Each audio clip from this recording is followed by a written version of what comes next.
Il a été député, secrétaire d'État et ministre. Bienvenue James. Bonjour. Big Tent Paris Bonjour. 2012 est à vous. Merci bien. Soyez le bienvenu. Bon, je commence par vous rassurer, on ne s'est pas battu au déjeuner, mais c'est une blessure de foot d'hier soir. Et donc, avec ça sur ma tête, je vais faire mon discours en anglais, si vous me le permettrez. Je pense qu'on m'a demandé de parler aujourd'hui pour deux raisons. D'abord, par cette étude qu'on a faite.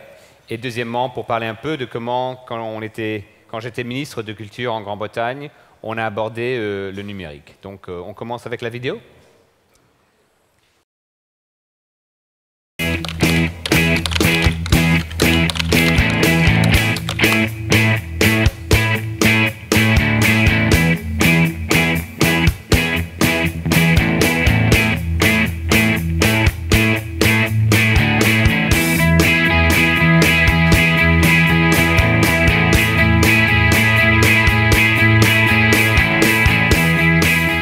We are two of the three creators of the online video. Deux des trois créateurs de la série vidéo Beach Days.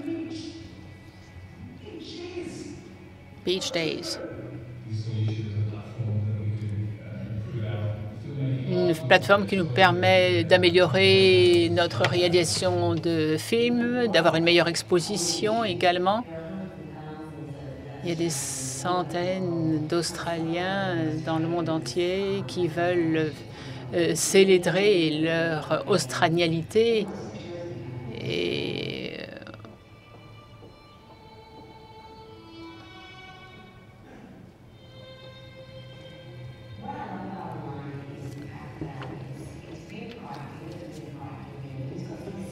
c'est pas vraiment un médium où on attend que les choses se passent. On choisit, on a un rôle actif, on est vraiment immergé dans le contenu. Et puis j'aime bien cette démocratisation du contenu. Moi, je préfère regarder les choses en ligne. Oui, ça permet l'interaction. On fait les choses à son rythme. Vous le faites quand ça vous convient. C'est des vidéos de musique que je regarde essentiellement. Les sites de skateboard, ce que les amis ont fait peut-être.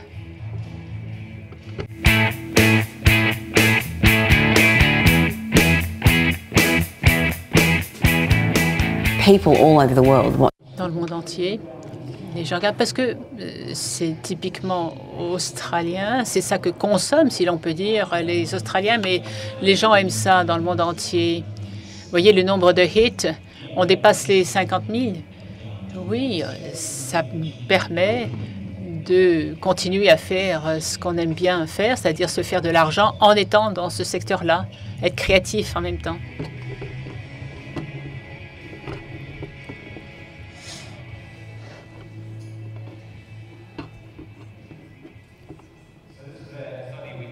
Une étude qu'on a menée en Australie, je crois que avec Google. Et les deux principales conclusions sont tout d'abord que c'est un faux choix, que celui qu'on veut faire entre le contenu en ligne et hors ligne, traditionnel. Les gens utilisent de plus en plus les contenus en ligne et l'utilisation des moyens traditionnels augmente dans un même temps. Alors, ce n'est pas un choix alternatif. Ce n'est pas une offre fixe. En fait, c'est le gâteau qui devient de plus en plus gros.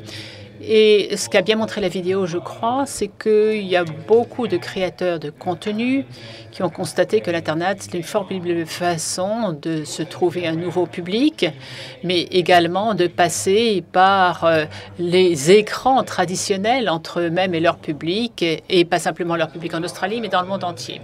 On s'est demandé s'il en allait de même en Europe, et on est au tout début de cette étude, pas simplement en France, mais pour tout le continent européen. Et nous avons déjà des prémices de résultats dont je vais vous faire part aujourd'hui.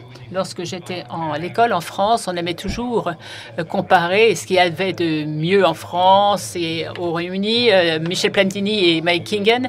Et cette étude-ci nous a permis effectivement de faire cet exercice comparatif. Parce que dans cette étude, on demande aux gens comment ils apprécient différents types d'activités de la vie quotidienne, l'Internet par exemple, mais également quelle valeur ils attachent au café qu'on partage, ou prendre une douche ou manger du chocolat. On leur dit qu'est-ce que vous serez prêt à abandonner, à quoi seriez prêt à renoncer pendant un an? Est-ce que tu préférais renoncer à l'Internet pendant un an ou est-ce que tu pourrais renoncer au chocolat? Et cette étude montre qu'en fait, Internet est devenu l'une des choses sur lesquelles les gens misent essentiellement. Si vous demandez à des Français s'ils préféraient avoir Internet ou de chocolat, café ou l'alcool, ça correspond à un point important de la vie de la française. Les gens disent qu'ils préfèrent renoncer au café, au chocolat et à l'alcool qu'à l'Internet en France. Si vous demandez s'ils préfèrent renoncer à la douche pendant un an ou Internet ou au sexe, et le reste disent non, la douche, et pour les autres, ils disent non, on va renoncer à toute relation sexuelle. Alors, c'est vrai que le choix n'est pas forcément l'un ou l'autre, les deux n'étant pas liés de façon très stricte. Alors, en Royaume-Uni, on voit que 17% des Anglais renonceraient à la douche pendant un an, 17%, et 25% seraient prêts à renoncer au sexe plutôt que de renoncer à l'Internet. Vous voyez que les Français sont peut-être mieux situés que nous. Alors, on a utilisé ça pour comparer la valeur financière, c'est-à-dire on sait maintenant combien de personnes sont prêtes à renoncer à l'Internet ou à d'autres choses et on demande combien d'argent ils consacrent à cela. Ça nous permet de quantifier le nombre de personnes qui retirent quelque chose de supplémentaire de l'Internet par rapport à ce qu'ils paient. C'est ce qu'on appelle l'excédent. Ça permet d'avoir de l'information gratuite, des informations qui seraient en bibliothèque ou en librairie. Et les chiffres, 3 500 € par an, c'est-à-dire que le consommateur français obtient un contenu gratuitement d'Internet qui représente cette somme, ce qui, par rapport au salaire moyen, c'est considérable. C'est en partie légitime. Donc, ça nous permet de dire que l'Internet donne un surplus ou offre quelque chose de supplémentaire aux gens. D'ailleurs, c'est dans une proportion légèrement supérieure en France à ce même phénomène aux États-Unis. Lorsque je faisais mes études ici, je me rappelle être allé au Centre Pompidou et avoir vu ce qui représentait à l'époque les microfiches. C'était vraiment l'ex plus ultra de la technique avec tout ce contenu disponible sur les microfiches. Maintenant, si les gens vous disent que tout le contenu qu'on avait sur Internet, c'est ce qui correspond à ce qu'il y avait à l'époque au Centre Pompidou, ce serait une révolution. Internet, en fait, a fortement démocratisé la culture. Lorsque j'étais ministre, on a réfléchi à la question, qu'est-ce qu'on veut en faire? Il s'agissait de protéger la culture britannique, comme tout le monde d'ailleurs, de le faire au moins dans les mêmes proportions. Et pour nous, l'Internet, ça nous permettait, et ça c'est une mesure négative, ça permet d'éviter des choses de se passer. C'est difficile, avec Internet, tout est devenu possible. Et c'est pour ça qu'on a commencé à prendre des mesures positives en termes d'investissement et de soutien, de façon à ce que le budget culturel soit plus aligné sur le budget français de la culture. On a triplé le montant, la redevance également, qui a été augmentée de quelques 50%. Et on a fait quelque chose qui n'est pas typiquement britannique, c'est de créer un ministère de la culture. Jusque-là, c'était le ministère dit du patrimoine.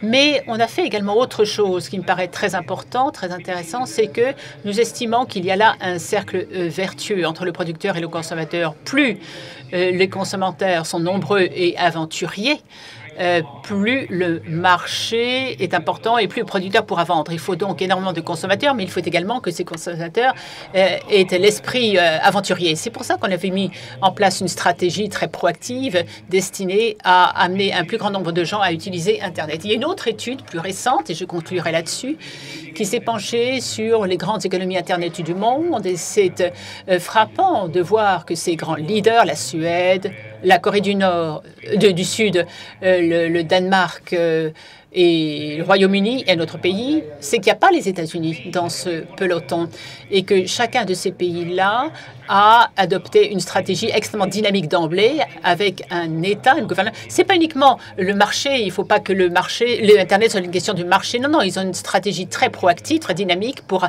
encourager l'accès universel, mais également une approche qui flatte le marché, qui l'encourage.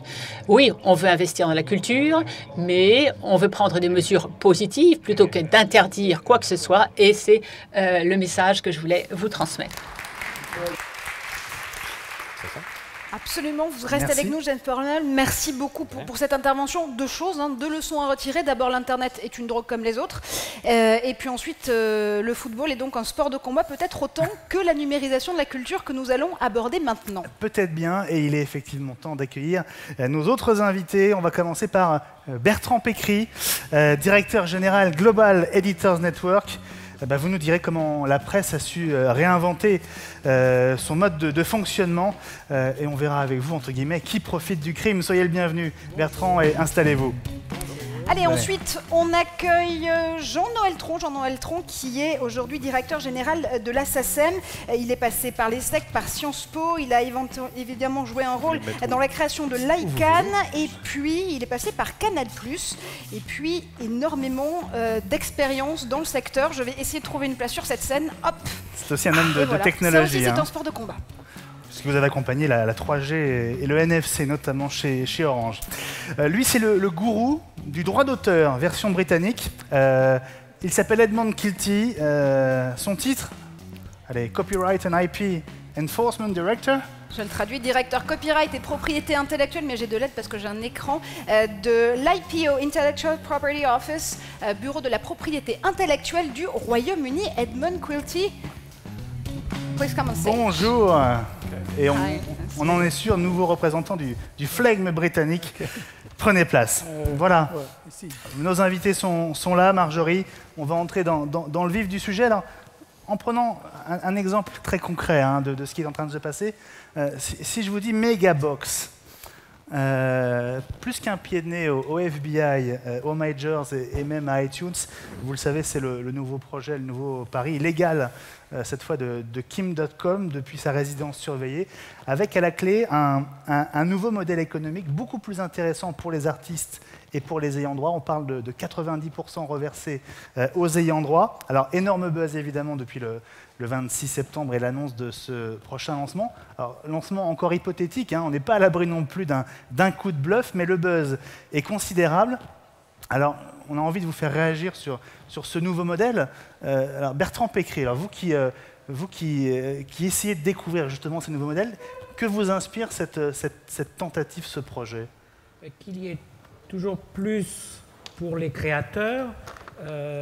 C'est la tendance de l'open source, c'est la tendance du free software, c'est une tendance qui va l'emporter. Vous m'avez présenté comme quelqu'un de la presse, donc tout à fait, je dirige l'Association mondiale des rédacteurs en chef, et on le voit par exemple dans ce qu'on appelle les Content Management Systems. Avant, c'était des systèmes propriétaires. Vous aviez... Bertrand, remontez un peu votre micro, comme ça on vous entendra mieux, voilà. Vous aviez Eidos, vous aviez CCI, vous avez des gros systèmes qu'on payait des centaines de milliers de dollars. Et aujourd'hui, vous avez des free software qui vont permettre à n'importe quel média de gérer des milliards de contenus. Et donc, on passe dans l'open source. Et je pense que cette tendance à la démocratisation va l'emporter, mais de loin, et qu'on n'en est qu'au tout début. Et que donc... ces pourcentages éhontés revenant aux plateformes, ça c'est une tendance en voie de disparition. Jean-Noël Tron, je vais caricaturer un peu, mais il semble quand même qu'il y a un seul secteur qui résiste au nouveau business model, c'est celui de la culture. Est-ce que vous avez pris le maquis du numérique? Alors d'abord, si on parle d'industrie numérique en France, on ne confond pas avec des secteurs qui font leur business pour fournir des équipements ou pour fournir de la bande passante. On parle bien de la numérisation d'une industrie. Je pense que si on compare à l'aéronautique, à l'automobile, à l'agroalimentaire ou aux administrations de ce pays, les industries culturelles, elles sont globalement parmi celles qui ont le mieux réussi depuis déjà des années la révolution numérique. La quasi-totalité des salles de cinéma sont numérisées dans ce pays. La presse est online, les magazines sont online. La musique, elle est 100% numérique aujourd'hui. Ça n'existe plus, des gens qui font des disques en analogique ou des cassettes. Donc aujourd'hui, les industries culturelles, elles sont 100% numériques. La vraie question, c'est de savoir où on crée de la valeur et où on a un espoir d'avoir des recettes pour générer de la croissance et de l'emploi dans notre continent. Alors, depuis le début, dans le rapport entre contenu et tuyau, comme on dit, entre industrie culturelle, industrie télécom et informatique, c'est-à-dire depuis une quinzaine d'années, on voit bien qu'il y a un rapport qui est un rapport souvent de coopération et puis souvent de concurrence, et qu'une bonne partie de la valeur a été transférée des industries culturelles et créatives vers les industries informatiques et télécom. Ça, c'est un fait. En même temps, quand vous demandez si la culture peut profiter d'Internet, il faut du coup se demander comment Internet a profité de la culture. Aujourd'hui, certains acteurs, Kim.com en est un bon exemple, sont au fond comme des parasites qui sont venus créer leur business, nourrir d'autres business. Y aurait-il du broadband s'il y avait eu autant de contenu culturel à télécharger? Probablement pas. Est-ce qu'on aurait pris... Illégalement, vous voulez dire? Bien sûr. Est-ce qu'on aurait pris des abonnements ADSL juste pour payer ses impôts et envoyer des emails? Pas besoin. On peut payer ses impôts avec 512K. Bon. Donc, il faut à l'inverse se demander tous les comment... internautes ne sont pas des pirates pour autant. Non, mais l'immense majorité des internautes sont des citoyens exactement comme les autres qui utilisent le web pour toute la potentialité du web, en particulier l'immense révolution culturelle qui a commencé il y a 10 ou 15 ans dont vous venez de parler, qui est celle des user-generated content, qui est celle de l'appropriation de la création et de la diffusion. Et ça, c'est une des plus belles révolutions culturelles de ces 15 dernières années. Et les acteurs de la création ont été les premiers acteurs du web de ce point de vue-là. Là, vous parlez de quelques acteurs qui se sont enrichis individuellement et illégalement, puis qui après se sont drapés dans un bel habit qui est celui de la liberté du web, mais là-dessus, le web a bon dos. Donc c'est à ça qu'il faut qu'on revienne. Je ne veux pas être trop long, mais où est la création de valeur pour notre continent, voire même pour notre pays? Les industries culturelles et créatives, étude Terra 2008 de l'Union européenne, 14 à 15 millions d'emplois dans l'Union européenne. D'accord? Musique, cinéma, audiovisuel, presse, mais aussi design, mais aussi pub. 14 à 15 millions d'emplois. L'industrie informatique, l'industrie télécom, moi qui en viens, ça me brise le cœur d'avoir à le dire, mais dans notre continent, malheureusement, ces deux industries-là, elles appartiennent au passé. Donc on a un vrai enjeu de création de valeur derrière la question de la culture et d'Internet. Edmond Kilty, quel est votre regard sur cette évolution très récente? On sait que le Royaume-Uni a quand même un rapport très particulier avec le droit d'auteur. Alors cette évolution des modèles, comment est-ce que vous la voyez évoluer, changer, bouger? Je crois que c'est intéressant ce que vous dites parce que en Angleterre, il y avait une étude. Pardon. Ça, voilà. C'est meilleur? C'est mieux. Il y avait une étude récemment qui a dit que la valeur de l'Internet en Angleterre, c'était autour de 90 milliards, je crois, de livres sterling ou originaux. Mais la valeur des industries culturelles, l'investissement, c'est 3 milliards, 3,2 milliards. Alors, il y a beaucoup de valeur qui n'est pas basée sur les industries culturelles, l'Internet qui est disponible à nous. Alors, il faut toujours être conscient que la protection de culture, les efforts d'établir la culture, on doit faire un bilan entre ça et les autres besoins de business et des autres usages d'Internet. Il y aura beaucoup d'usages que à ce moment, nous ne sommes pas conscients. Alors, comme pour quelqu'un de gouvernement, la question se pose, quand est-ce que vous essayez de faire des réglementations dans un État qui évolue beaucoup à ce moment, qui évolue très vite? Alors ça, c'est le problème pour nous. Actually, you've been the one putting in place a new regulation on copyright in the UK. Could you just come back to this story, because it was quite a match, actually. Sorry? It was quite, like a combat. People really had to struggle. You had to struggle as a UK government member to implement the new copyright law in the UK. Yeah. Well, je crois que nous avons des actes traditionnels ici. Les industries culturelles et les consommateurs. Et maintenant, nous avons des nouveaux acteurs comme les industries technologiques, comme Google, comme Amazon, que les autres, qui sont maintenant dans le débat. Mais je crois que le débat en Angleterre est, qu'est-ce qu'on peut dire, polarisé entre les opposants. On prend toujours des positions très très fortes.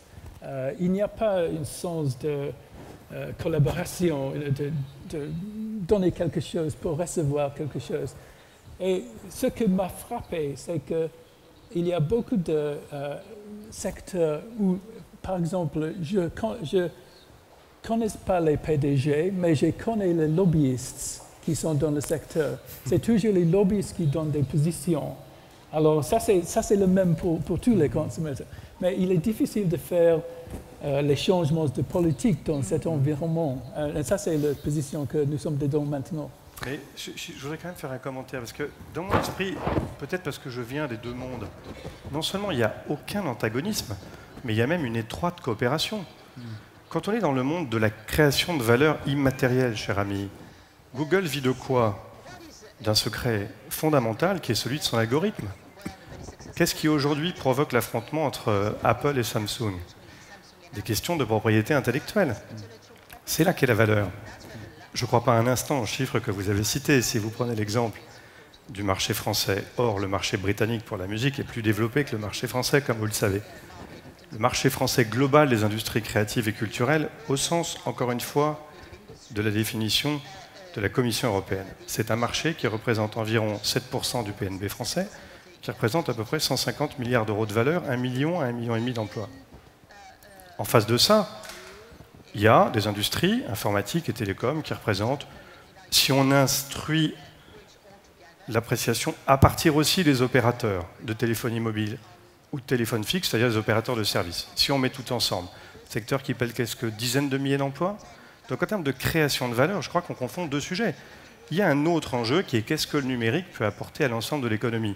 Ça vaut pour vos administrations, ça vaut pour votre agriculture si vous en avez encore, pour votre industrie financière, pour l'ensemble des activités évidemment d'un pays.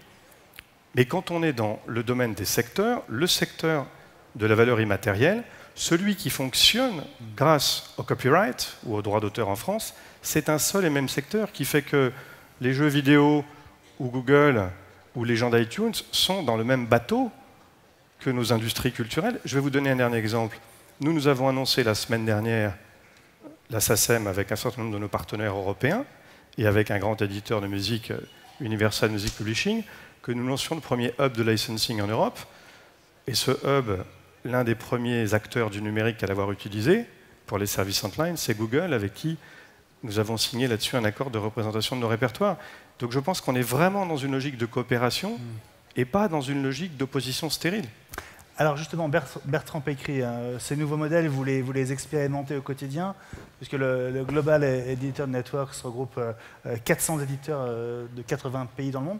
Concrètement, comment est-ce que vous fonctionnez et cette création de valeur, vous la produisez comment?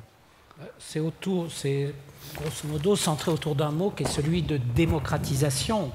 Là, on rejoint, là je ne suis pas spécialement international mais assez français, on rejoint ce vieux rêve de l'école pour tous, de la culture pour tous, et on s'aperçoit de quoi? Que Malraux a relevé la culture pour tous, il a créé les maisons de la culture, et qui est en train de réaliser ce rêve?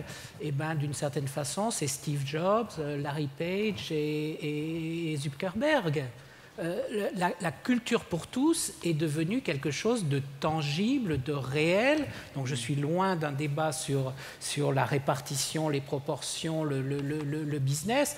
Pour moi, ce débat est avant tout sur la notion de rêve et de créativité. Et que, de nouveau, lorsqu'on parle de culture, il n'y aura jamais un Picasso ou un Raphaël de l'Internet.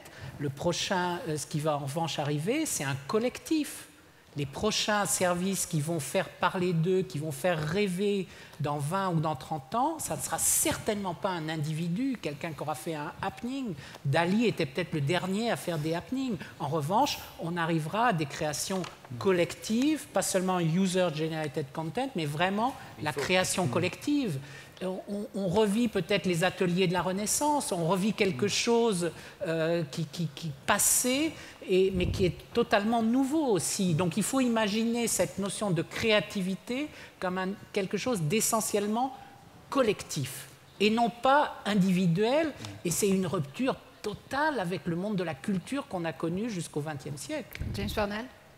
Je suis totalement d'accord avec ça, mais je dirais qu'il y a quand même une question de comment est-ce qu'on va faire payer les créateurs. Et donc, et je pense qu'en Grande-Bretagne, on serait d'accord là-dessus, mais je ne sais pas s'il y a une différence que nous, on s'est peut-être un peu plus désespéré de faire marcher les vieilles façons de faire payer les gens.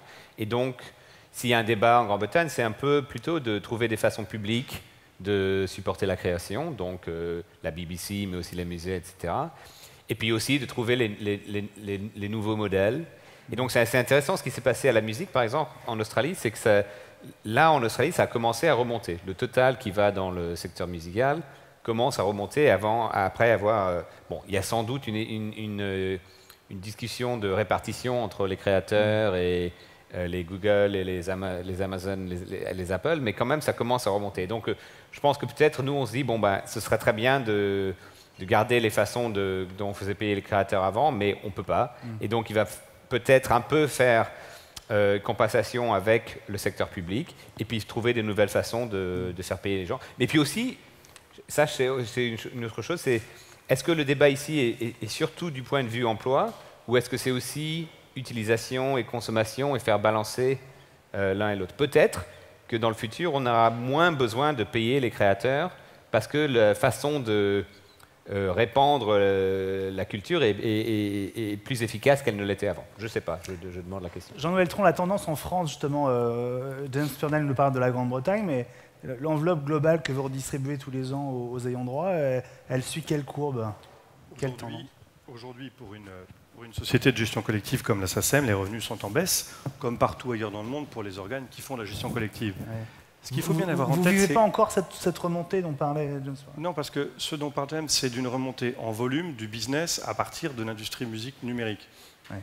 Il se passe en France exactement ce qui se passe dans tous les autres marchés. La France étant d'ailleurs pour le streaming le deuxième d'Europe après la Suède, donc c'est un marché qui est plutôt en avance. Mais cette remontée, elle va se faire à un niveau qui est à peu près la moitié de ce qu'il était il y a 10 ans. Donc il y a bien un phénomène business derrière celui-ci de création. Parce que moi, je vais complètement dans le sens de ce que nous disait Bertrand. Mais j'irai même un peu plus loin. Il y a toujours eu de la création collective comme il y a eu de la création individuelle. Après tout, qui a composé nominalement les grands airs de chant grégorien? Personne. C'était des chœurs de moines. Bon. Et donc, il y aura au XXIe siècle, comme l'avait magnifiquement dit dans son rapport le Conseil de l'Europe. Moi, je vous conseille de lire le rapport La cyberculture. Ça date de 1995, c'est là qu'on a inventé le terme d'intelligence collective. Ça reste totalement d'actualité. N'empêche que qu'elle soit collective ou qu'elle soit individuelle, il y aura bien toujours une création par des créateurs qui ont l'ambition d'en vivre. Une société comme la SACEM, deuxième société d'auteurs au monde, elle a 4500 nouveaux membres nouveaux en 2011. Il y a 4500 personnes dans ce pays qui ont décidé d'essayer de vivre de leur musique. Personne ne peut dire lequel de ces 4500 va dans 10 ans être le David Guetta français. N'empêche que si on ne permet pas qu'il y ait à 4500 personnes l'espoir de vivre de sa création, ce qui est un droit comme les autres. Ça, il y a une chose qui est certaine, c'est qu'il n'y aura plus de création. En tout cas, il n'y aura pas de création européenne. Il y aura peut-être une création dans d'autres marchés qui bénéficient d'avantages naturels ou qui sont très protégés. Le marché indien, par exemple, dans l'audiovisuel, qui est un bon exemple. Donc la question de financement de la création se pose. Il y a toujours eu 3 modèles pour le financement de la création depuis au moins 150 ans. Arrêtons d'imaginer sans arrêt que les choses sont à part. Il y a toujours eu un modèle de création par l'argent public, toujours. Puis il y a toujours eu un double modèle de financement par l'argent privé, un modèle individuel, prenez l'exemple de la musique, producteur de spectacles, producteur de disques, et un modèle collectif, c'est la gestion collective. Modèle syndical, ensemble on est plus fort pour négocier. L'accord qu'on a négocié avec Google pour nos répertoires, on l'a mieux négocié que si individuellement, chacun de nos 141 000 sociétaires, dont 15 000 sont étrangers, était passé individuellement dans une négociation avec Google. That's life. Et ça ne va pas changer. Et je vais même ajouter une chose. Dans un monde archi, aujourd'hui fragmenté, fragmentation des droits, fragmentation des moyens de paiement, fragmentation des objets, des devices, la gestion collective, c'est probablement le modèle qui, du point de vue informatique, est le plus efficace. Spotify, le mois dernier, Spotify le mois dernier pour la SACEM, c'est plusieurs milliards d'informations en stream à répartir sur 53 millions d'œuvres, musical works. Si on le convertissait en papier avec une feuille de droit avec 60 lignes par feuille, ça ferait 38 semi-remorques. Donc il n'y a pas plus efficace que le modèle de la gestion collective. Donc il faut se poser la question de savoir comment on rémunère la création. Et pour rémunérer la création, il faut se poser, j'y reviens, la question du partage de la valeur, je suis désolé, chers amis, entre certains grands acteurs de l'industrie informatique et télécom et les gens qui créent. Apple va distribuer plus de 30 milliards de dollars à ses actionnaires dans les prochaines années. Mais qui sont les rentiers? Quand vous en êtes à distribuer des dizaines de milliards de dollars à vos actionnaires au lieu d'investir dans l'innovation, c'est que vous êtes dans une industrie de la rente au sens économique du terme. En face de ça, l'industrie musicale, elle a perdu 60% de sa valeur pour les maisons de disques. Dans la gestion collective, nos membres, ils ont perdu à peu près un quart de leurs revenus depuis 2003. Donc on a un problème qui est un problème de rééquilibrage de la valeur si on veut que le monde de la création puisse continuer à profiter aux acteurs de l'Internet et pas l'inverse. Bertrand Pécry, les éditeurs avec lesquels vous travaillez, il y a sans doute un accord philosophique sur votre démarche, mais au-delà de ça, qu'est-ce qui les fait adhérer au gène? Je réponds d'abord à vous voulez, Jean-Michel. bon, alors d'accord. On est quand même très mal barré avec ce genre de raisonnement parce que c'est un jeu. C'est un jeu à somme nulle. C'est comme s'il fallait préserver un capital, je dis ça comme ça, la SACEM des années 60, et qu'on n'imagine rien d'autre. C'est-à-dire l'horizon est barré, il faut à tout prix récupérer ceci. Je vais revenir à votre exemple en prenant un titre qui était typiquement britannique, The Guardian. The Guardian, il n'y avait pas plus britannique, gauche britannique. Et aujourd'hui, c'est un titre mondial. Un tiers des lecteurs britanniques, un tiers aux États-Unis, un tiers reste du monde. En 10 ans, ce journal perd 30 millions de livres par an, donc je ne dis pas que financièrement c'est un modèle, mais un tiers, ce journal, grâce à l'anglais, est devenu mondial. Et c'est la même chose qui est en train de se passer avec le Daily Mail. L'écart entre la presse française, les premiers titres de la presse française et le premier titre de la presse anglaise était de 1 à 2 il y a 10 ans. Aujourd'hui, il est de 1 à 5. Il ne faut plus raisonner en termes de gâteau. Là, vous parlez en termes de diffusion ou de revenus? De diffusion. Mais les gens de Noël pourraient quand même avoir raison qu'il y a une question de concurrence. On pourrait faire un cake plus grand, mais quand même, il pourrait y avoir une question de concurrence entre... De répartition. Oui, il y a toujours... Mais il y a répartition, il y a aussi concurrence. Pensons au gâteau plus large. C'est-à-dire que la SACEM, que nos artistes français se disent « je ne suis plus face à un marché français ou francophone, mais face à un marché mondial ». Cher Bertrand, quels sont aujourd'hui les porte-étendards de la French Touch dans le monde? C2C, Justice, Daft Punk, Kassav, 120 000 personnes dans un stade en Angola, qui aujourd'hui exportent de la manière la plus ambitieuse, de la plus audacieuse qui soit, la French Touch et la création? Des tas de groupes français, qui créent, qui chantent, qui interprètent dans toutes les cultures du monde. La culture française, elle ne s'est jamais autant exportée qu'avant. Le petit problème que j'ai avec votre raisonnement, alors que philosophiquement il m'agrée, c'est que combien de temps les actionnaires du Guardian vont accepter qu'ils continuent à perdre 20 ou 30 millions de livres par an? C'est ça la question. C'est que nous avons d'un côté cette révolution inouïe que l'Internet a permise et qui, Dieu merci, ne pourra jamais être mise en cause, qui est celle de la démocratisation universelle, de l'accès et de la diffusion. Ça, c'est une des plus belles choses autour de laquelle on va construire le XXIe siècle. Ça ne concerne encore qu'un petit tiers de la planète, ne l'oublions pas pour les autres, mais c'est quand même une des plus belles révolutions. Dans cette révolution-là, chacun peut devenir acteur et créateur. Il n'en demeure pas moins qu'un certain nombre de créateurs continuent d'avoir un public, veulent aller à la rencontre de ce public, et en plus veulent vivre de leur création. C'est leur droit aussi.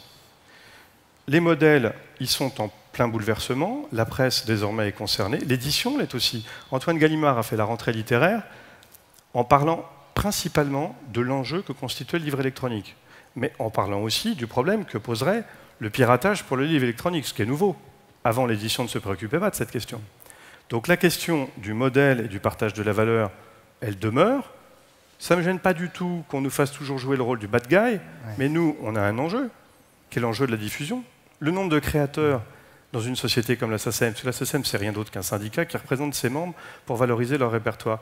Le nombre de membres de la SACEM, il a doublé en un peu plus de 10 ans, et ça se traduit par le fait que le répertoire français, il est le deuxième le plus utilisé dans le monde après le répertoire anglo-saxon. C'est plutôt un signe de vitalité. Moi, je ne crois pas du tout que nos créateurs soient recroquevillés sur eux-mêmes.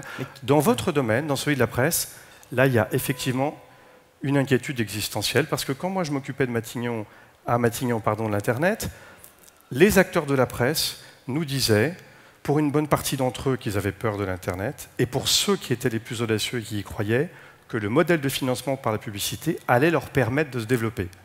10 ans après, état des lieux, non. Le modèle de paiement par la publicité n'a pas permis de créer un modèle de relais de croissance pour la presse. Or, en tant que démocrate, on pense qu'on a toujours besoin d'une presse.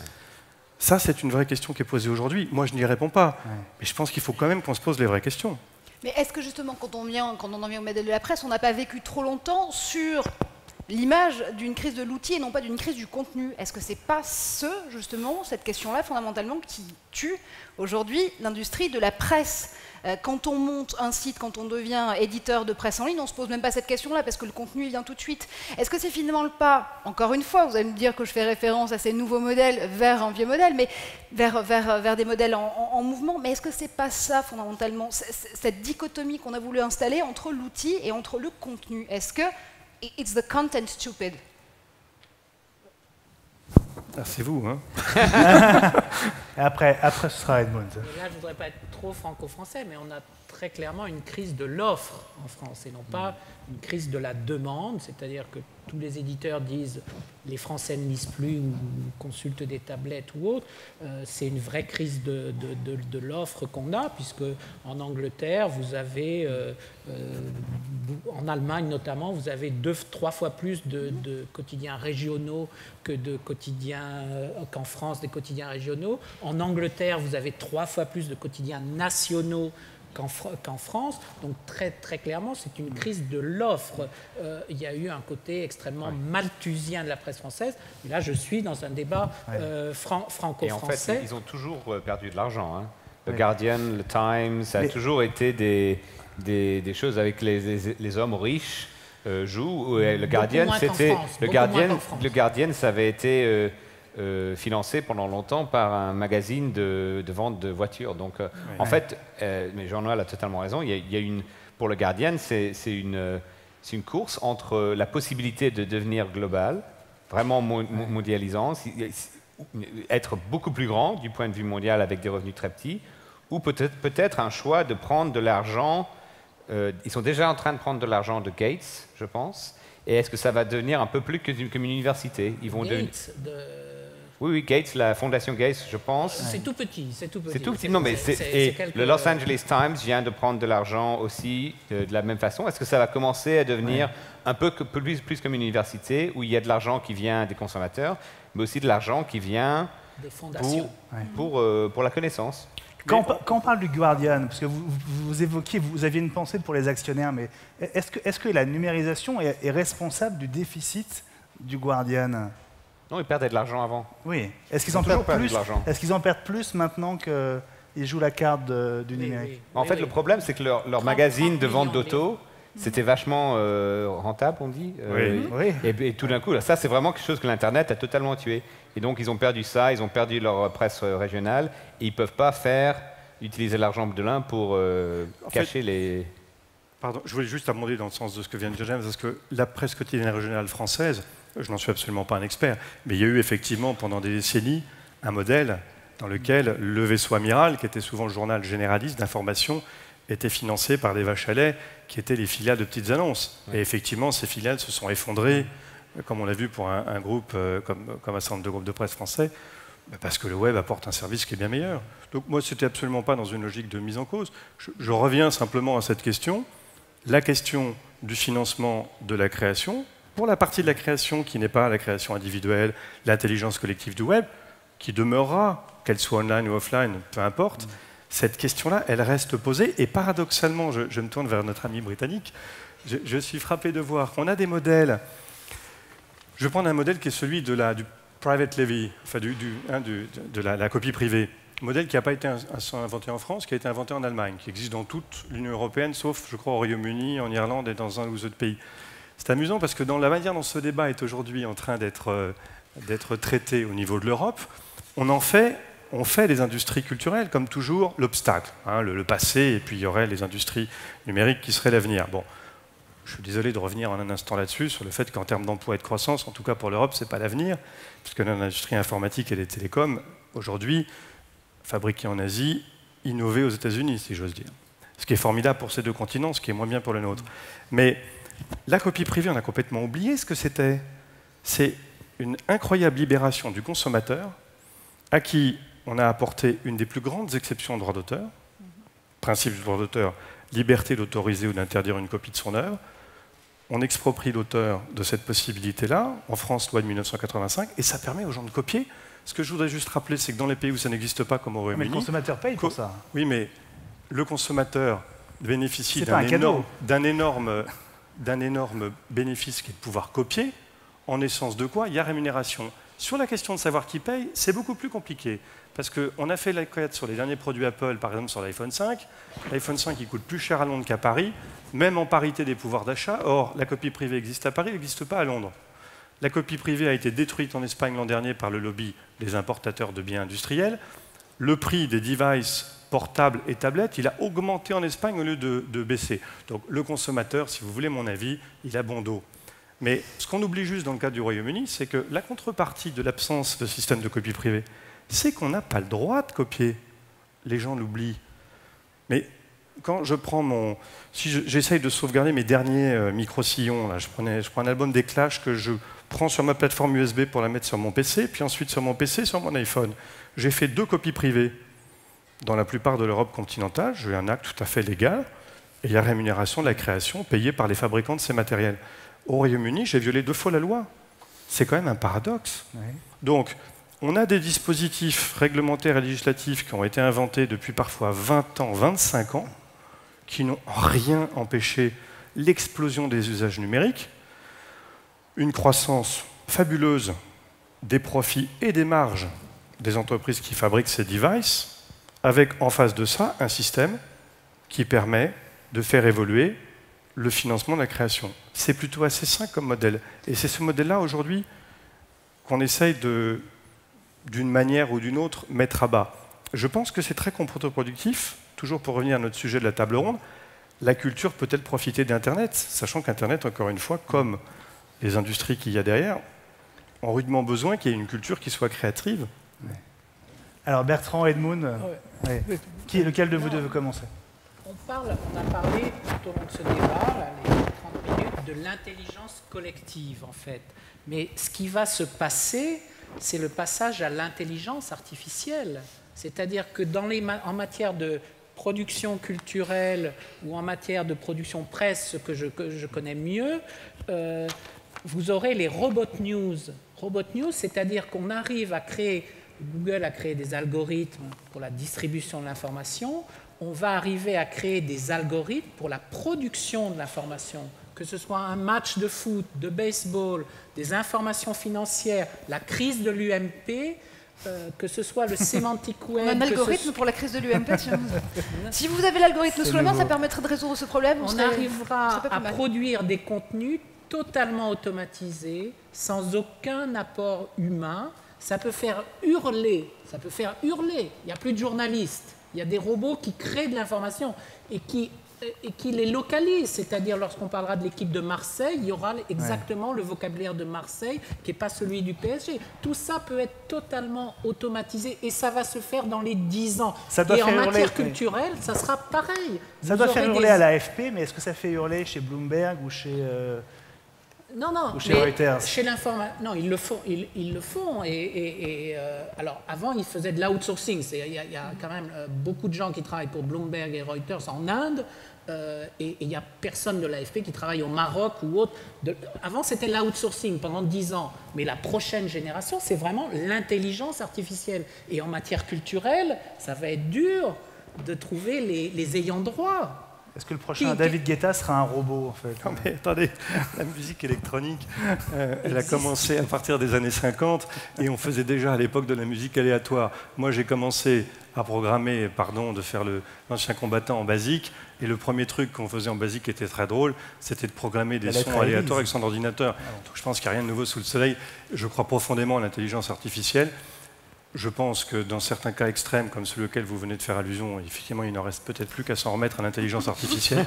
Maintenant, plus prosaïquement, il restera plus que jamais une chose formidable, parce qu'elle est totalement imprédictible par quiconque, y compris par le plus puissant des ordinateurs. Ça s'appelle le talent et la création. C'est ce qui fait d'ailleurs que ce sont des industries à risque, en particulier quand on regarde quels sont les business models de la musique. Personne n'est fondamentalement capable de prévoir ce que va être le prochain succès. Et derrière les prochains succès, il y a toujours des gens qui sont des artistes et qui sont des créateurs. En matière littéraire, c'est à peu près pareil.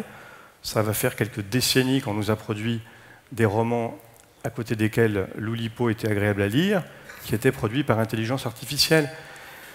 Donc, excusez-moi, mais on est là-dessus dans un tout autre registre, qui est un registre également très intéressant, mais je pense que c'est une autre table ronde. Bon, allez, sans jouer les George Orwell du contenu culturel, Edmond Quilty, ce qui est très intéressant avec vous, c'est que vous avez une vision de l'évolution du copyright qui colle à la technologie. One quote I particularly love from you on your website, on the IP website, is the fact that you're just saying that copyright needs to move as fast as technology does.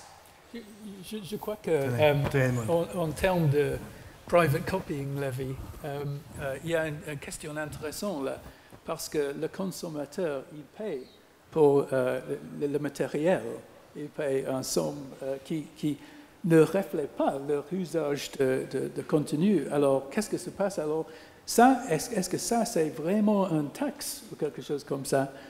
Mais peut-être qu'on a besoin de ça pour payer les artistes, je n'ignore pas, mais il y avait des études qui disent que ce n'est pas un grand pourcentage de rendement de l'auteur. Alors, est-ce que ça, c'est la meilleure façon de faire un rendement aux artistes? Ça, c'est une question. Alors, il y a les questions de financement et de droits d'auteur.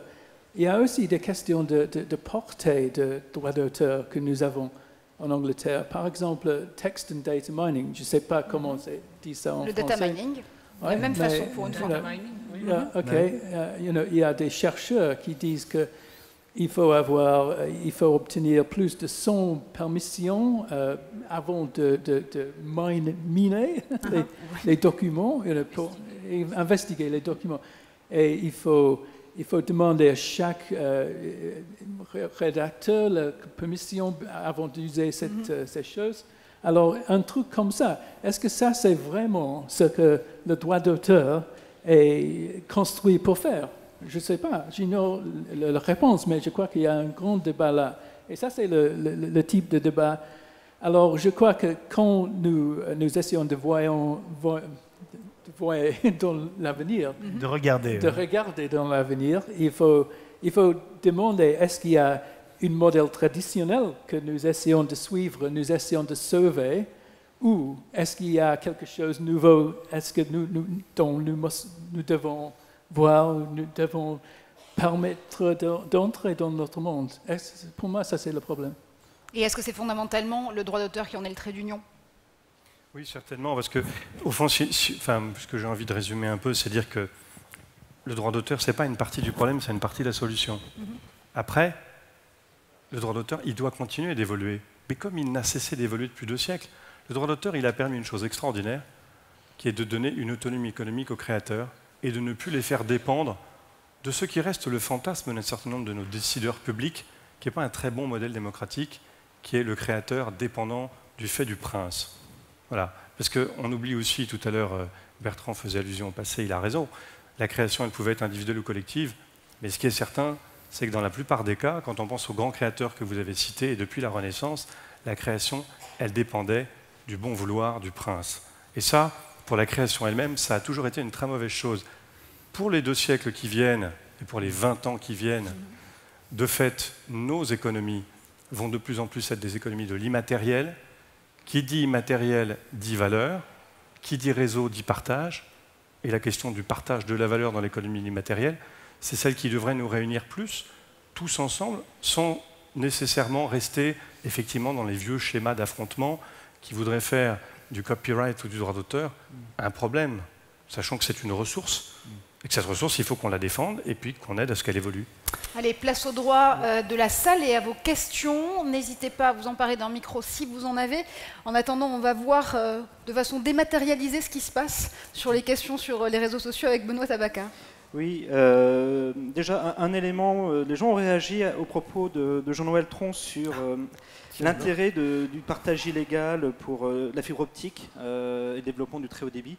Donc il y a des gens en Lozère qui demandent le rétablissement de Pirate Bay parce qu'ils aimeraient bien avoir la fibre optique rapidement. Sinon, un des éléments qui a été posé par un intervenant d'une précédente table ronde, que je ne citerai pas, mais il se reconnaîtra, c'est tout bête. Quand est-ce qu'on parle d'Adopi ? Car effectivement, le terme n'a pas été encore prononcé. On a tenté justement de ne pas le prononcer pour essayer de dépasser cette question de l'adéquation d'Adopi. Et le dernier élément, c'est effectivement une des questions, c'est aussi pour rebondir un des derniers points de Jean-Noël Tron, c'est le droit d'auteur doit évoluer, et justement, comment il doit évoluer. Et c'est sans doute ce que plusieurs personnes attendent, c'est de savoir, de voir finalement dans quelle piste le droit d'auteur doit évoluer pour tenir compte des nouveaux développements du numérique. Bon, on soldait la question Adopi peut-être au départ. Non, je vais commencer par la question de la Lozère, que je trouve la bonne question. Mais non, mais attendez, tout à l'heure, on a beaucoup dialogué ensemble et on est dans un lieu merveilleux en termes de bande passante. Mais d'abord, il ne faudrait pas oublier que les 2 tiers de la planète ne sont pas connectés du tout, à part de plus en plus en téléphone portable, mais avec des débits lamentables, et puis que dans une partie de nos pays, la connexion reste encore un luxe. Bon, alors moi je reviendrai simplement là-dessus. Il y a un moyen très efficace qui s'appelle la régulation. On l'avait utilisé à une époque, nous avons eu tous les deux des expériences publiques. Moi, ça m'a frappé. Entre 1997 et 2002, nous avons eu à traiter 2 sujets majeurs. L'un, c'était celui de l'accès pour tous à l'Internet, et on l'a traité par la régulation, grâce au dégroupage de la boucle locale, qui a permis que ce pays aujourd'hui est un des pays du monde où le trade-off bande passante sur tarif est un des plus avantageux du monde, en termes de quantité d'accès qu'on a, d'illimité, de triple play. Et ça, c'est un des vrais enjeux de la régulation. Et puis, il y a un deuxième sujet qu'on avait eu à traiter à l'époque, qui était celui de la couverture du territoire, et qui reste à traiter, en effet. Mais avant même qu'il y ait de la fibre optique partout, avoir un vrai débit à 2 mégabits au fin fond de la Lozère, cette question reste ouverte pour nos pays, et la régulation doit y répondre. Au fond, l'Adopi, c'est un peu la même question. Moi, je l'ai dit publiquement, je pense qu'une partie du dispositif tel qu'il avait été imaginé, avec notamment cette idée de coupure de la ligne, n'a aucun sens. De toute façon, un juge ne prononcerait, Dieu merci, pas la coupure de la ligne et de l'accès à Internet d'un internaute. Il reste une vraie et une juste question, qui est celle, pour être très clair, de la régulation des relations entre créateurs de biens culturels et utilisateurs, exactement comme pour la copie privée. On a diabolisé le principe de créer une autorité de régulation des rapports entre les deux. C'est absurde. Je constate d'ailleurs qu'en Allemagne, le système est infiniment plus efficace, entre guillemets, et les sanctions beaucoup plus lourdes, puisque c'est des amendes de plusieurs milliers d'euros qui sont régulièrement proposées, et on n'a pas eu la même émotion publique. Dernier point sur comment le droit d'auteur doit évoluer. Mais c'est ça la bonne question. Le droit d'auteur doit évoluer dans un univers dans lequel, being part of the solution, not part of the problem, les systèmes de gestion du droit d'auteur doivent faciliter au maximum la production, la distribution, la diffusion des biens culturels sous toutes leurs formes. La forme de demain, c'est le numérique.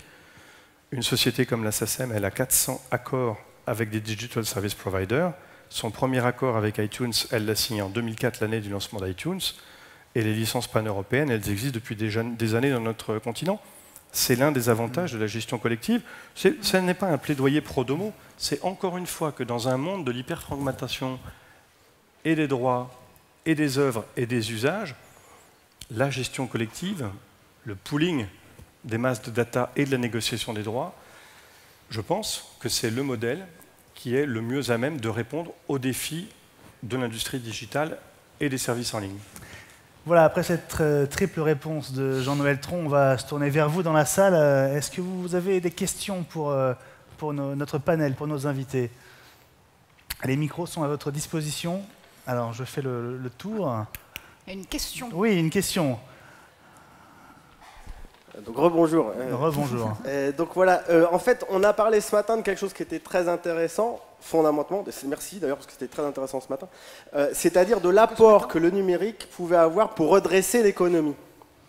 Alors, j'ai une question toute bête, mais pourquoi est-ce que cet apport du numérique ne pourrait pas lui-même servir au débat d'aujourd'hui, de ce moment-là? C'est-à-dire qu'on est en train de dire on va peut-être sauver la sidérurgie avec le numérique. Pourquoi est-ce qu'on ne pourrait pas sauver la culture avec le numérique?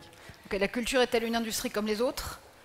Et peut-on la sauver grâce au numérique? Je vais le redire, c'est la culture qui va le sauver le numérique s'agissant de la France. Parce que s'agissant de la France, là aussi je fais l'ancien combattant. Moi j'ai commencé l'informatique, j'avais un Sinclair qui était un ordinateur anglais, avec un Amstrad qui est un ordinateur anglais, et mon premier digital assistant personnel c'était un Psion anglais. Bon. Quand je suis rentré chez Orange en 2002, les téléphones portables qu'on vendait, sur 8 marques, il y en a une qui n'était pas européenne, c'était Motorola, qui a été rachetée d'ailleurs par Google. Toutes les autres étaient des marques européennes, et françaises y compris, hein, Sagem, Alcatel, quelques autres. Voilà, Philips, Siemens, Ericsson, bon. Pratiquement toutes les marques que j'ai citées appartiennent aujourd'hui au cimetière industriel de l'Europe. C'est très triste, mais c'est comme ça. Quand je regarde nos grandes start-up, Mythic a été racheté par l'américain Match, Price Minister a été racheté par le japonais Rakuten. Bon. Quelles sont aujourd'hui les industries numériques européennes qui peuvent tirer leur épingle du jeu, voire même jouer dans la cour mondiale? Les industries culturelles? Prenez juste le cas franco-français. Hachette, deuxième éditeur mondial. Universal, première entreprise mondiale de musique. Le cinéma français, deuxième du monde. Au UK, Electronic Arts, deuxième industrie mondiale des jeux vidéo. Voilà, ça c'est la réalité. Et donc, qu'est-ce qui peut être le fer de lance des industries numériques européennes et françaises, des industries culturelles? Et derrière ça, il y a un modèle économique qui s'appelle la valeur de l'immatériel, qui s'appelle le copyright et le droit d'auteur. Une dernière question avant d'anticiper sur le panel de fin. Oui, monsieur? Oui, absolument, allez-y. Je crois que ça va être une réaction plus qu'une question. Je le sens comme ça. Non, il m'arrive d'agir. Donc Denis Marion, les vœux de l'Internet, auquel je vous invite fin janvier, ici même, pour fêter la nouvelle année de l'Internet depuis 9 ans. Bon, ça y est, j'ai fait ma petite pub. Juste une chose, un artiste d'abord, et c'est pas Beaumarchais qui nous dira le contraire, c'est quelqu'un qui produit sa musique devant le public. C'est quelqu'un qui fait des concerts. C'est quelqu'un qui, effectivement, propose des shows en direct. Ça, c'est un artiste, dans un premier temps. Mais s'il y a des noms, tant mieux. Et puis, il arrive des technologies de reproduction. On a connu la cassette, la bande, et à chaque fois, c'était la catastrophe. Chaque fois, le magnétoscope, c'était un objet de reproduction tabou, sur lequel il y a eu des taxes à chaque fois. Je vous remarquez qu'il y a des taxes sur les bandes magnétiques, sur les cassettes. À chaque fois, il y a eu des taxes sur les cartouches, hein, pour ceux qui ont connu les cartouches, etc. etc. Donc, on a des impôts et des taxes sur le matériel, sur les logiciels. Tout est prévu. Vous parliez de la copie privée, comme quoi rien n'est prévu. Mais si, c'est prévu, c'est interdit. Et il y a des taxes sur les photocopieurs et sur les photocopies. C'est un pouillème, mais ça coûte très cher. Ce que je voulais dire, c'est qu'on n'a jamais vu une industrie artistique vivante aussi bien portante en ce moment. Et il n'y a jamais eu autant de concerts pleins avec des artistes qui sortent de chez eux. Ils ne sont plus à Saint-Tropez ni à Las Vegas. Parce qu'un bon artiste, effectivement, qui touche le pactole grâce à la SACEM, je ne dis pas que ce n'est pas un artiste, mais il faut qu'il sorte de chez lui. Et on voit bien que les anciens qui finalement touchent moins parce qu'il y a le numérique, non pas à cause du numérique, parce que la vie est maintenant le numérique. Il faut donc qu'ils sortent de leur piscine et qu'ils aillent maintenant dans les concerts. Et la preuve, c'est que les concerts marchent très très bien. Et qu'à ce moment-là, à la sortie du concert, on achète le CD, on achète ceci, on achète cela, et ça se passe très bien. Même les auteurs en direct disent « Soyez sympas, ne copiez pas le concert ». Donc il y a une confiance, et personne ne le fait. Alors, vous avez une question? Non. Alors du coup, la culture et les artistes in real life. Et après, j'aimerais bien savoir pourquoi justement la table de devant disait non à la proposition de monsieur. Attendez, je suis quand même juste obligé d'essayer de nous ramener dans le vrai monde et pas dans le faux monde. Bon, d'abord, 100% des gens qui sont aujourd'hui sur scène en France, comme l'interprète pur est un genre qui n'existe pratiquement plus. Aujourd'hui, la quasi-totalité des interprètes sont également les auteurs et des compositeurs, sont des sociétaires de la SACEM. D'accord ? Donc, ils vivent notamment leur droit d'auteur. Dans le modèle de financement de la musique aujourd'hui en France, comme je l'ai dit, vous avez des modèles qui sont complémentaires. Le spectacle vivant pèse en effet aujourd'hui à peu près autant que ce que paye en gros le disque. Et les droits d'auteur en tant que tels, répartis par la SACEM à ses membres, pèsent plus aujourd'hui que les ventes de disques, ce qui est un phénomène évidemment tout à fait nouveau, puisque il y a 10 ans, les ventes de disques représentaient le double. Simplement, au total, le financement de la musique a été réduit d'à peu près un tiers, c'est une réalité économique, et vous avez tout à fait raison de le dire, le nombre de gens qui veulent en vivre et vivre de leur création, lui, il a plutôt eu tendance à croître. Le problème que l'on a, c'est qu'en dehors des grands succès, et ce soir, il y a les Grands Prix SACEM, la chanson de l'année, c'est Section d'Assaut, qui a vendu plus de 600 000 albums. C'est un groupe, ils sont jeunes, ils sont tous sociétaires à la SACEM, et ils vivent notamment leurs droits d'auteur. Mais quand vous écoutez les Sections d'Assaut, qu'est-ce qu'ils vous disent? D'abord, ça fait 10 ans qu'ils galèrent, et à côté de ça, une grande majorité des gens qui passent aujourd'hui sur scène sont des gens qui ne sont pratiquement pas rémunérés, voire même pour les jeunes chanteurs de variété française, par exemple, qui passent, sont des gens qui, bien souvent, ont à payer la salle, ont à faire eux-mêmes la promotion. J'attire juste votre attention là-dessus. On est très loin du modèle du cabaret des années 50-60. Et puis, dernière observation, mais je pense que comme vous vouliez évoquer un certain nombre de messages, on est en fait bien en phase là-dessus. Un artiste qui se produit sur scène, ça reste plus que jamais un artiste qui se développe et un artiste qui enregistre. Hein. À part Jacques Brel, dont personne n'avait entendu Amsterdam avant qu'il le chante sur scène pour la première fois, tous les artistes continuent à avoir un processus dans un studio. Et quand on a un processus dans un studio, ben, on a derrière un coût. Produire un album aujourd'hui, même en 100% digital, pour le mettre juste via Idol online, ça coûte toujours 50-60 000 euros de frais de production. C'est comme ça. C'est pas parce que l'économie est numérique que ça n'en est plus pour autant une économie. C'est juste le commentaire que je voulais faire. Les artistes eux-mêmes, encore une fois, ils en ont par-dessus la tête qu'on leur explique qu'il serait temps qu'ils se mettent au numérique, car ils ont quand même le sentiment dans l'économie française d'être parmi les gens qui sont quand même depuis déjà un bon moment 100% numérique. Merci beaucoup Jean-Noël Tron. Alors est-ce qu'il y a encore des questions dans la salle? J'ai entendu des réactions tout à l'heure. Oui, absolument, des réactions avec des gens qui protestaient, qui disaient non, absolument pas. Est-ce que vous voulez nous dire pourquoi vous n'étiez pas d'accord, madame? Oui, allez-y, le micro marche, oui, ça y est. C'est bon? Oui, absolument. En fait, je travaille avec Jean-Noël Tron, Catherine Boissière. Donc vous avez des espions et des c'est une dans la salle. Non, quelques supports. Non, mais on est passionnés, c'est pour ça qu'on disait non.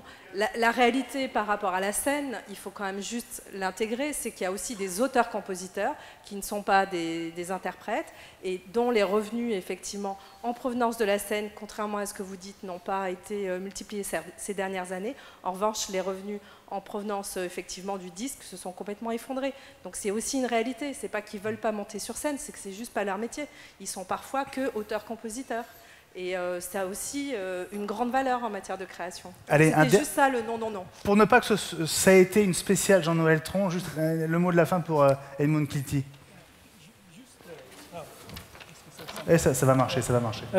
Juste dire que, à mon expérience en Angleterre, il y a le droit d'auteur fonctionne assez bien pour les artistes interprètes célèbres et pour les grands artistes. Si vous êtes J.K. Rowling, pour Harry Potter par exemple, il n'y a pas de problème. Il y a un problème pour les petits artistes. Il est difficile de gagner l'argent, il est difficile d'aller devant le cours si on dispute les rendements. Il faut faire tout ça, mais nous avons lancé un essai Digital Copyright Exchange, c'est-à-dire qu'il y a un long tail, c'est-à-dire si vous prenez une longue traîne, comme on dit en français. Exactement. Alors, la question se pose, est-ce que le droit d'auteur marche assez bien? C'est quelque chose que vous avez dit aussi, monsieur. Oui. Mais qu'est-ce que nous devons faire pour faire le droit d'auteur marche meilleur, effectivement? Ça, c'est le problème pour moi. Ce n'est pas un problème de détruire le copyright, ce n'est pas un problème d'empêcher les artistes de rendre quelque chose, mais nous devons marcher pour faire le système fonctionner plus bien, je crois. Ça, c'est pas mon fonction aussi. Voilà, le système n'est pas encore idéal. Ce sera sans doute l'occasion d'y revenir à Vous l'avez dit, la Marjorie. culture numérique est un sport de combat, donc je pense qu'on a eu la démonstration, ça tombe bien. Merci messieurs d'avoir échangé avec nous sur le sujet. On se retrouve dans quelques minutes pour le dernier débat de cette journée. On va boucler la boucle avec une question sur l'Europe. Comment peut-elle accroître son attractivité numérique? Merci à tous et à tout de suite.